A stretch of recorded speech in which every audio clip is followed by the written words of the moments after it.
setapak talas, kalau kata Pak Prabu. Sebuah batas di mana rombongan anak-anak dilarang keras melintasi sebuah setapak jalan yang dibuat serampangan. Di kiri kanan, ada kain merah lengkap diikat oleh janur kuning layaknya pernikahan. "Kenapa tidak boleh, Pak?" tanya Ayu penasaran. Pak Prabu terdiam lama. Seperti sudah mempersiapkan jawaban, namun ia enggan mengatakannya. Itu adalah hutan belantara, tidak ada apa-apanya.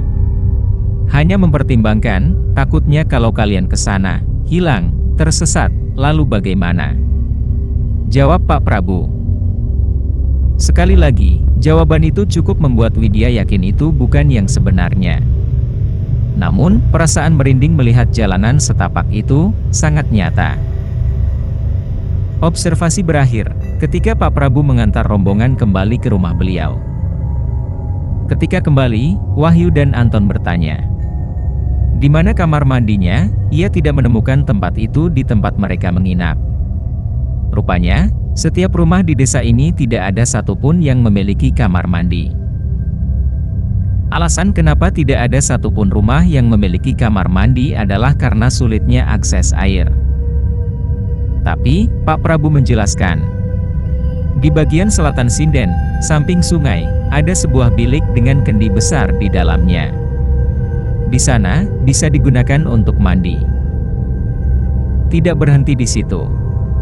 Pak Prabu mengatakan bahwa, mulai hari ini, kendi di dalam bilik akan diusahakan selalu terisi penuh. Terutama untuk mandi anak-anak perempuan. Untuk laki-laki, bisa mengisi air di kendi dengan cara menimba air dari sungai. Semua anak tampak paham, meski muka Wahyu dan Anton tampak keberatan, namun mereka tidak dapat melakukan apa-apa. Sekembalinya ke penginapan, Widya melihat Nur tengah tidur. Hari itu diakhiri dengan rapat dengan semua anak, lalu kembali ke kamar untuk mengerjakan laporan. Sore menjelang malam, Nur sudah bangun. Saat itu juga, Widya memintanya untuk mengantarkan dirinya pergi ke kamar mandi di bilik samping sinden.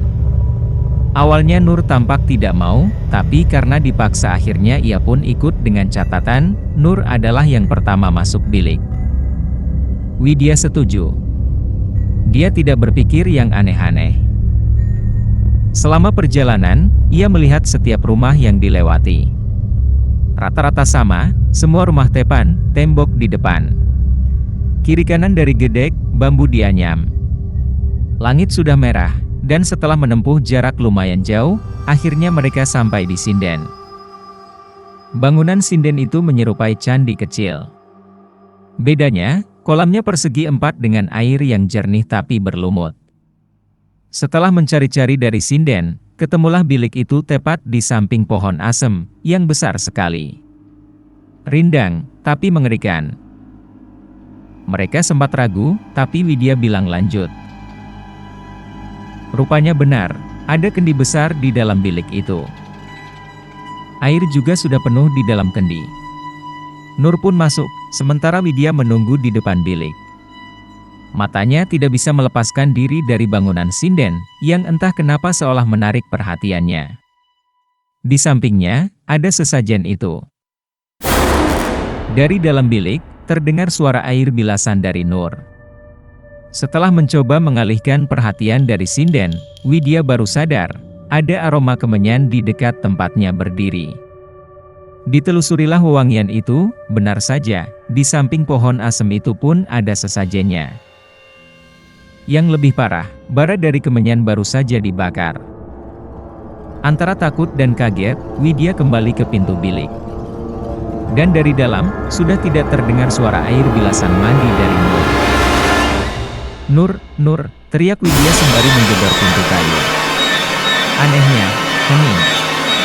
Tidak ada jawaban Nur dari dalam. Masih berusaha memanggil, terdengar sayup suara lirih. Lirih sekali sampai Widya harus menempelkan telinganya di pintu bilik. Suara seseorang sedang berkidung. Kidungnya sendiri menyerupai kidung Jawa. Suaranya sangat lembut, lembut sekali seperti seorang biduan. Nur. Bukan Nur.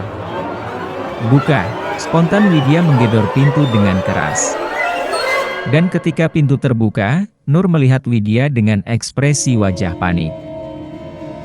"Kenapa sih, Wid?" Ekspresi ganjil Widya membuat Nur kebingungan. Terlebih mimik wajahnya mencuri pandang bagian dalam bilik. "Ayo cepat mandi, gantian biar aku yang jaga di luar." Kaget, Widya sudah ragu, melihat samping bilik ada sesajen. Widya tidak tahu, apa harus cerita atau tidak ke Nur soal itu. Dengan ragu, Widya akhirnya bergegas masuk bilik, menutup pintu. Bagian dalam bilik sangat lembab, kayu bagian dalamnya sudah berlumut hitam. Di depannya ada kendi besar, setengah airnya sudah terpakai. Meraih gayung yang terbuat dari batok kelapa dengan gagang kayu jati yang diikat dengan sulur, Widya mulai membuka bajunya perlahan.